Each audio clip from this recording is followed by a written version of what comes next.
lado, quem acompanha tudo lá em Brasília sabe quem é, Juliana? Ah, ela. Heloísa Vilela, que amanhã vai estar a postos desde cedinho para trazer todas as informações para gente lá no Supremo Tribunal Federal. E ela está em Brasília, claro. Elô, boa tarde para você. Bom ter você com a gente nessa semana decisiva. Pois é, Gabi, eu estava fazendo as contas aqui, boa tarde também, Juliano. Estava fazendo as contas aqui, a gente pode saber já a respeito dessa condenação na quarta-feira. Porque se você pensar que o ministro Alexandre de Moraes vai dar o voto dele na terça de manhã, na terça de tarde o ministro Flávio Dino e na quarta-feira o ministro Fux, você já pode aí ter maioria formada, 3 votos pela condenação de todos eles, estarão todos condenados, a gente dependendo apenas de um pedido possível de vistas, que a gente não acredita que Carmen Lúcia ou Zanin façam um pedido de vistas. Então a gente já pode ter maioria formada na quarta-feira e fica dependendo da discussão a respeito das penas desses réus, ou seja, falta muito pouquinho, né, Gabi? Falta muito pouco e até, Elô, alguns juristas também chamaram a atenção para isso, que, vamos dizer assim, já pode até, né, a gente não tem certeza disso ainda, mas pode até se desenhar dessa dosimetria da pena logo no voto do ministro Alexandre de Moraes. A gente só vai saber, de fato, quando começar. Mas até quarta-feira a gente já pode ter essa decisão, isso é muito importante que a Elô observa aqui. E claro que a gente não vai deixar de falar desse domingo, desses atos pró-Bolsonaro, que aconteceram em maior número em Brasília, onde está Elô, aqui em São Paulo também, e no Rio de Janeiro.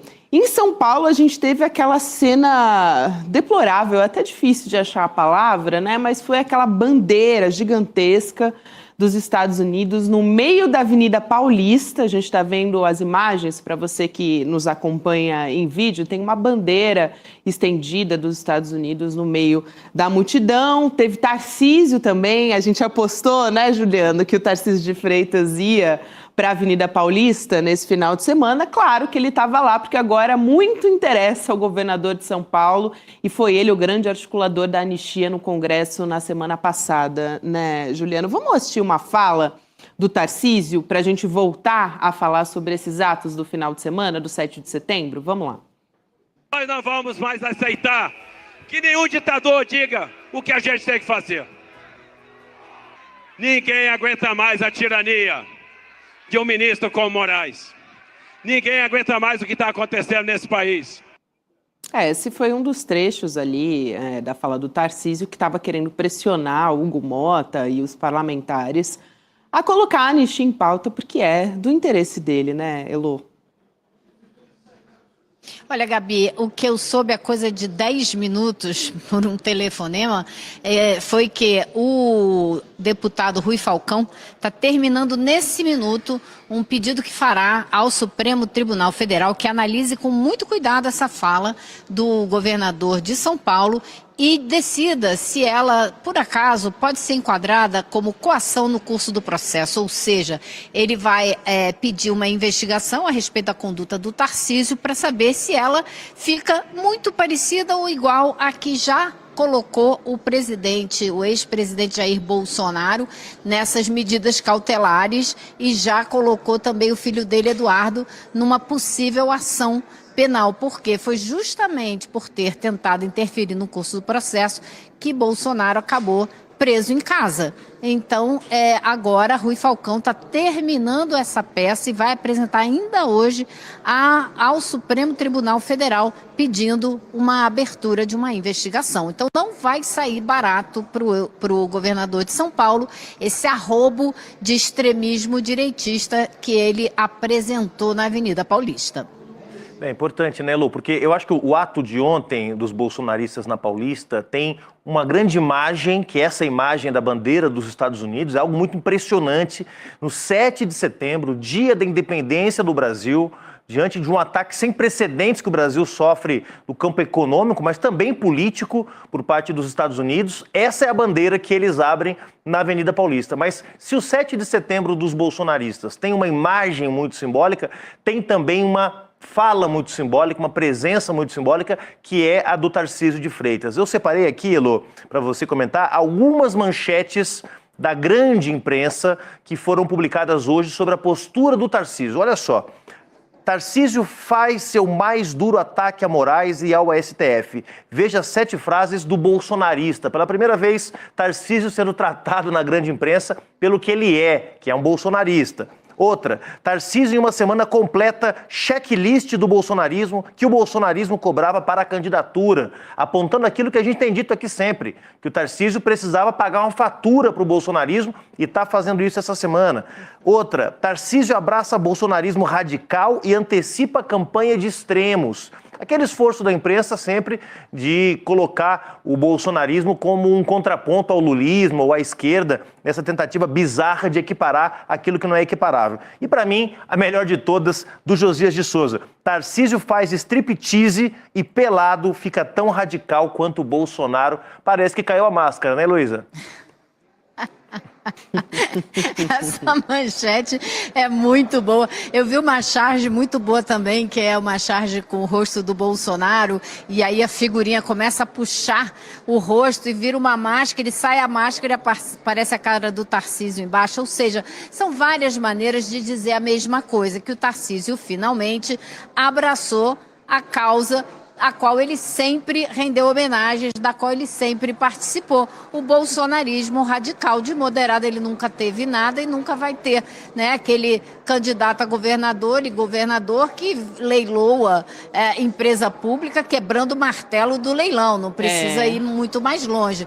Mas eu acho, né? Então eu acho que o Tarcísio realmente abraçou um tamanho reduzido de eleitorado. Ele terá esse eleitorado radical e nada mais, porque a grande maioria da população brasileira não quer anistia, e você está vendo pelas manchetes que você mostrou, Juliano, que a grande imprensa toda está querendo se afastar do Bolsonaro também. Ninguém quer ficar de mão dada com o futuro presidiário. Então o Tarcísio está correndo sério risco de ficar também isolado com esse grupo que hoje a gente não sabe que tamanho tem. Pode ter numa eleição 25%, 20%, 30%, a gente não sabe, mas não é majoritário mais na sociedade brasileira. Muito bom, Elo, esse tiro pode sair pela culatra. A gente tem falado muito aqui dessas pesquisas que são feitas a respeito da anistia, ouvindo a sociedade, ouvindo as pessoas, que não é do interesse da população pautar uma anistia. Em torno de 60% rejeita essa proposta, de acordo com as pesquisas que a gente tem falado muito por aqui, né? A gente fala muito da Atlas e as demais também, trazendo essa avaliação da população. Tem outros projetos que são do interesse da sociedade até, e a gente reforça muito isso aqui, que precisam ser pautados lá no Congresso. Agora, falando sobre o Tarcísio, Elo, teve gente endossando, claro, a fala dele ali, ficou muito contente, inclusive, com essa fala do Tarcísio. O Silas Malafaia, por exemplo, que é quase que um porta-voz da família Bolsonaro e que a gente tem observado também nessa investigação que já indiciou o Jair Bolsonaro, o Eduardo também, que ele funciona como um guru, faz ali, dá vários conselhos ao Jair Bolsonaro, principalmente, até fala mal dos filhos quando precisa. E o Silas Malafaia, é claro, tem sido porta-voz dessa gente, né, dessa turma, nesses atos pró-Bolsonaro. Ele também falou a respeito disso. Vamos assistir um trecho da fala do Silas Malafaia durante essas manifestações. Vamos lá. Aqui o Tarcísio é meu amigo. Já fiz críticas públicas, no privado, já fiz, ele sabe. Mas agora, esse cara está sendo um leão em favor da anistia. Nenhum filho de Bolsonaro, nem ninguém da direita tem que dizer: se Bolsonaro não for candidato, eu estou aqui. Isso é imaturidade política. Ele deu a mão pro Tarcísio, Elo, e ao mesmo tempo bateu nos filhos do Bolsonaro também, aliás, né? Deu uma cacetada no Eduardo Bolsonaro, mais uma vez, para variar, o esporte preferido do Rasputin da Barra da Tijuca, que é o Silas Malafaia, bater no Eduardo Bolsonaro. Impressionante, né? Agora, eu acho que ele deu uma cacetada no próprio Tarcísio de Freitas na frente de todo mundo.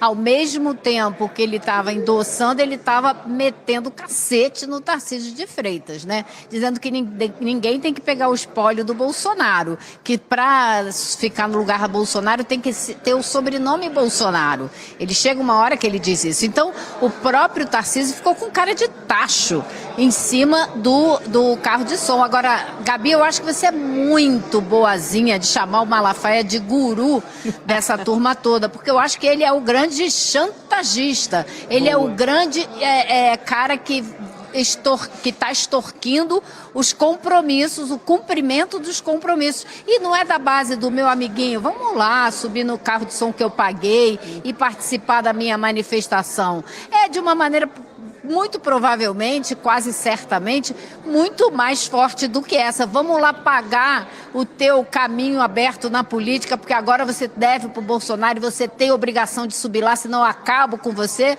e daí para baixo, né? Então é por isso que o Tarcísio foi lá demonstrar toda a sua falta de carisma, porque, gente, desculpa, se esse é o melhor discurso, a melhor forma que ele tem de fazer campanha, tá difícil, porque o carisma é zero, né? Assintomático. O discurso dele é sofrível.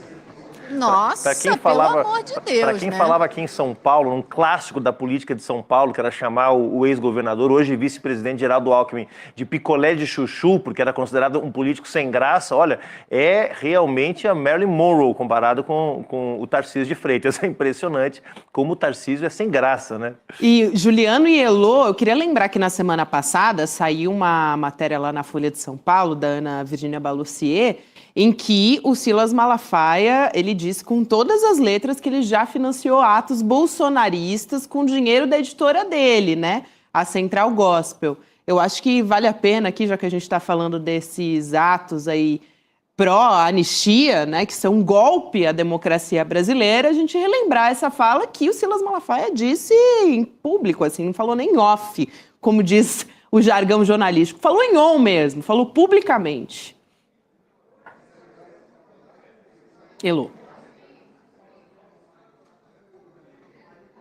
Eu achei que a gente ia ver essa fala agora, não era isso? Não, foi uma Você me enganou reportagem da direitinho, Folha, Gabi. Elô, que a Ana Virginia assinou na semana passada, mas eu queria trazer essa lembrança aqui também pra gente sublinhar, né, uma fala dele pública.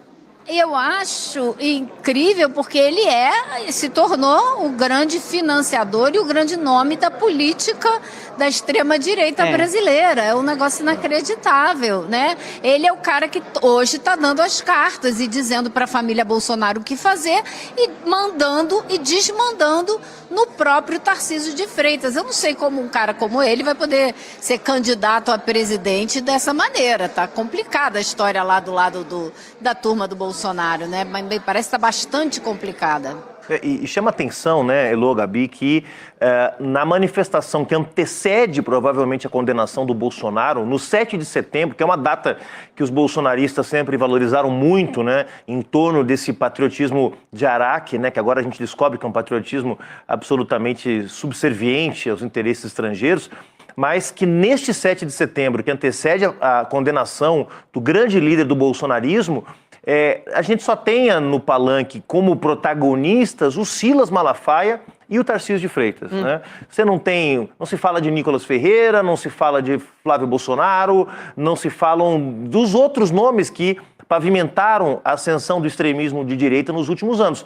O que sobrou como direção política, como os grandes cabeças do bolsonarismo, realmente é o Silas Malafaia, como porta-voz, como mencionou Elô, um porta-voz das posições mais extremadas contra a Suprema Corte de fora do mundo da política, vamos dizer assim, entre muitas aspas, porque o Malafaia faz política o tempo todo, e o Tarcísio de Freitas, né? Não estava o Zema, não estava o Caiado, não estava... Ou seja, quem estava lá reafirmando o seu compromisso de alinhamento, apoio e subserviência ao Bolsonaro na semana que ele vai ser preso, Malafaia e Tarcísio de Freitas. Então não venham dizer daqui 6 meses que o Tarcísio é moderado, que o Tarcísio é o candidato do Centrão, que o Tarcísio é uma via mais razoável do que ter Flávio ou Eduardo como candidato. Tarcísio ontem pagou um pedágio, já que ele gosta tanto de pedágio, pagou o maior pedágio da vida dele, sozinho na prática, ao lado do Malafaia, fazendo ataques ao Supremo na semana em que o Supremo vai condenar o Jair Bolsonaro, mais bolsonarista do que qualquer outro bolsonarista, se mostrou ontem o Tarcísio de Freitas, né? Que vergonha, né? Vai carregar essa para a história, ainda por cima diante da bandeira dos outros. Então, ele realmente tem muito que explicar, né? Muito bom, Elô. A gente sempre lembrar, né, que o Tarcísio defendeu a anistia diante de uma bandeira gigantesca dos Estados Unidos no nosso 7 de setembro. É realmente lamentável, é um constrangimento, né, para dizer o mínimo aqui. Agora, Elô, eu queria trazer uma fala aqui do ministro Gilmar Mendes. Ele foi às redes sociais falar a respeito disso, né, saindo em defesa do Supremo Tribunal Federal. Falou sobre essa suposta ditadura da toga, que isso não existe, que é uma declaração que apareceu nessas manifestações, na verdade, porque tiveram em outras capitais, aí no Rio de Janeiro também, a gente teve o governador do Rio de Janeiro lá, também o réu Alexandre Ramagem, que estava lá no Rio de Janeiro também, subindo em palanque com essa galera. A gente teve o Gilmar Mendes falando a respeito disso. O texto é bastante longo, mas a gente vai ressaltar alguns trechos que são mais importantes aqui, porque ele reforça: no Dia da Independência, é oportuno reiterar que a verdadeira liberdade não nasce de ataques a instituições, mas do seu fortalecimento. Essa frase é muito forte. Ele diz que não há no Brasil ditadura da toga, tampouco ministros agindo como tiranos. O STF tem cumprido seu papel de guardião da Constituição, do Estado de Direito, impedindo o retrocesso. Depois ele cita uma série de perigos ao autoritarismo, né, com milhares de mortos numa pandemia, negacionismo de vacina, enfim.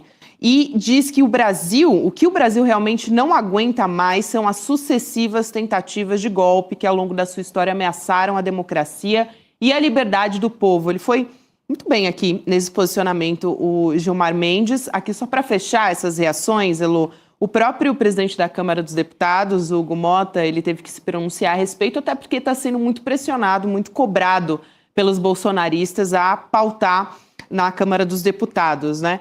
Ele, nas redes sociais, publicou, a gente está vendo aqui na tela, um texto dizendo: a melhor forma de se defender o Brasil é trabalhando por ele de forma independente e equilibrada. Um pouco aquele posicionamento à la Hugo Mota, né, Hugo Mota, né? Um gerador de lero-lero, né, Elô? Agora a Elô vai confirmar. Assim, eu acho que a manifestação mais contundente que eu já vi o Gilmar Mendes tendo contra um grupo político desde sempre, porque ele faz um verdadeiro inventário dos crimes do bolsonarismo no Brasil, né, que vai da negligência na pandemia a o questionamento às urnas eletrônicas, chega até o golpe de Estado, né? Então, assim, olha, o Gilmar Mendes, todo mundo sabe, é um ministro muito ativo, né? Não é exatamente um ministro discreto, né? Tem opiniões, sempre teve opiniões fortes, né?